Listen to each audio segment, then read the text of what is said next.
YSR Congress party, YSR Congress party, YSR Congress party.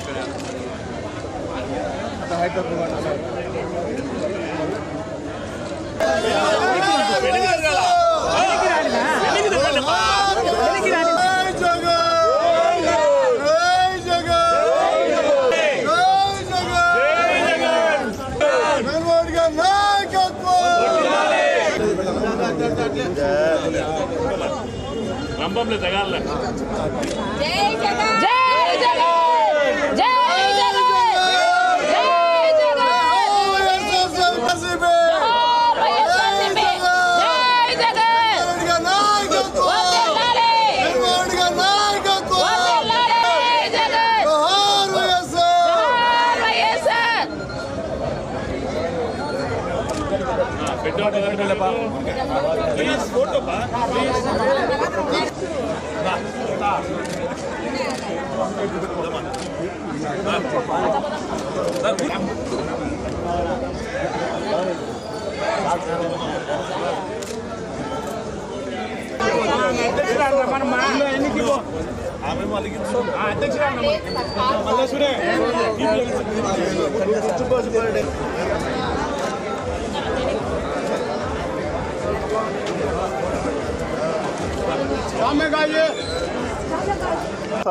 Party అభిమానులకు నాయకులకు అందరికీ కూడా శుభాకాంక్షలు తెలియజేస్తూ ఆ రోజు నుంచి పార్టీ పెట్టిన నాటి నుంచి ఈనాటి వరకు కూడా పార్టీ అధ్యక్షుడు ప్రీతమ ముఖ్యమంత్రి వర్యులు వైఎస్ జగన్మోహన్ రెడ్డి గారు ఏ మాట అయితే చెప్తున్నాడో అదే మాటను అమలు చేసి చూపిస్తున్నటువంటి వ్యక్తి జగన్మోహన్ రెడ్డి గారు.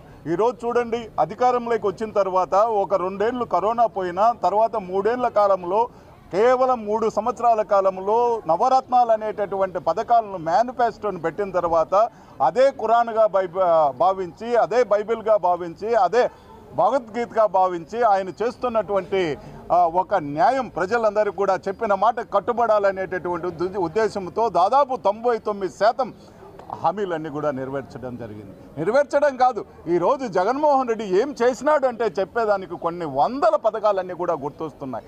అటు పేద ప్రజలకైతే ఇంకా చెప్పాల్సిన అవసరం లేదు. ఒక సచివాలయ వ్యవస్థను తీసుకొని వచ్చాడు, వాలంటరీ వ్యవస్థ తీసుకొని వచ్చాడు, పేద ప్రజలందరికీ కూడా ముంగిటికి ప్రభుత్వాన్ని తీసుకొని వచ్చిన ఘనత మన ముఖ్యమంత్రి వర్యులు జగన్మోహన్ రెడ్డి గారిది. కాబట్టి ఈరోజు చెప్తున్నాము, తప్పనిసరిగా మరొక్కసారి 14వ ఆవిర్భావ దినోత్సవం సందర్భంగా మన అందరి ప్రజలందరికీ గుర్తు చేస్తుందంటే ఇటువంటి నాయకుడిని మనం మళ్ళా తీసుకొని రావాల్సిన అవసరం ఉంది.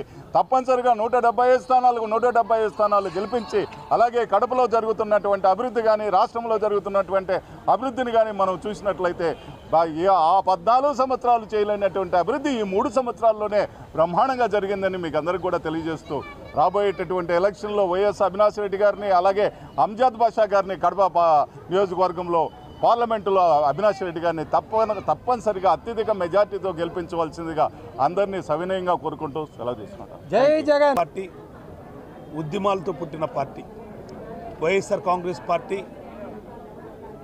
సంక్షేమ పథకాలకి పుట్టిన పార్టీ.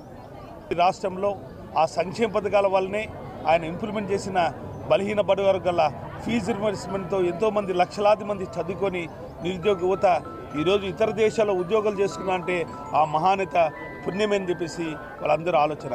ఆ రోజు ఆరోగ్యశ్రీ భారతదేశంలో ఎవరు పెట్టినటువంటి ఆరోగ్యశ్రీ ప్రవేశపెట్టిన దాని వల్లనే పార్టీలకు అతీతంగా, కులాలకు అతీతంగా ఆరోగ్యశ్రీ వల్ల ఎంతోమందికి పునర్జన్మ ఇచ్చిన వ్యక్తి. 2009లో అధికారంలోకి తిరిగి రావడానికి ఆ సంక్షేమ పథకాలే కారణం అని చెప్పవచ్చు.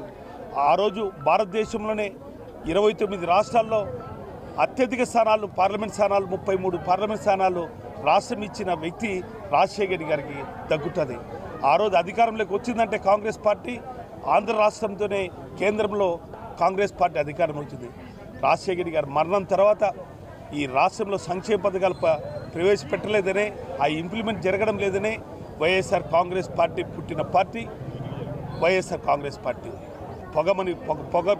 పొగ పెట్టి పొమ్మని చెప్పలేక బయటికి పంపించి జగన్మోహన్ రెడ్డి గారు వచ్చిన తర్వాత ఒక్కటిగా పోటీ చేసి 17 మంది ఎమ్మెల్యేలు గెలిచి 2014లో 67 మంది శాసనసభ్యులు గెలిచినా కూడా ప్రతిపక్ష హోదా ఇచ్చినా కానీ తాను సంక్షేమ పథకాలు కొనసాగించే దాంట్లో తాను అధికారంలోకి తిరిగి వస్తాను, తాను తండ్రి ఒక అడుగు వేస్తే నేను 10 అడుగులు వేస్తాను ముందుకేసిన వ్యక్తి జగన్మోహన్ రెడ్డి గారు. మీకు మంచి చేసింటే ఓటేయండి, మీకు మేలు జరిగింటే ఓటేయండి. ఇది ప్రతి ఒక్క ఇంటికి మేము చేసిన సంక్షేమ పథకాలు చూసి ఓటేయమని అడిగే ఏకైక వ్యక్తి భారతదేశంలో ఉన్నట్టేది జగన్మోహన్ రెడ్డి. ఇవన్నీ చూసి ఎన్నికల్లో కూడా రేపు భారీ మెజార్టీతో గెలిపించవలసిందిగా మీ అందరినీ కోరుకుంటూ మా పార్టీ ఆవిర్భావం చెందిన మా వైఎస్ఆర్ కాంగ్రెస్ పార్టీ శ్రేణులకి మా కార్యకర్తలందరూ కూడా మరొక తొలి శుభాకాంక్షలు తెలియజేసుకుంటున్నాం. మరి ప్రజలు పడుతున్న కష్టాలు మరి అవన్నీ కూడా తెలుసుకొని మరి ఏదైతే మీరు అందరూ కూడా ఖచ్చితంగా నాకు అధికారం ఇస్తే మా పార్టీ అధికారంలోకి వస్తే నేను ముఖ్యమంత్రి అయితే మీకు అందరికీ కూడా న్యాయం చేస్తానని చెప్పి ఆ రోజు ప్రజల్ని విశ్వసించి ప్రజలు కూడా ఆయన చెప్పిన మాటలకు మరి ఏదైతే విశ్వసించి మరి 2019లో ఏ పార్టీకి ఇవ్వనటువంటి విధంగా 175 స్థానాలకు గాను 151 స్థానాల్లో వైఎస్ఆర్ కాంగ్రెస్ పార్టీ గెలుపుకు ప్రజలు సహకరించడం జరిగింది.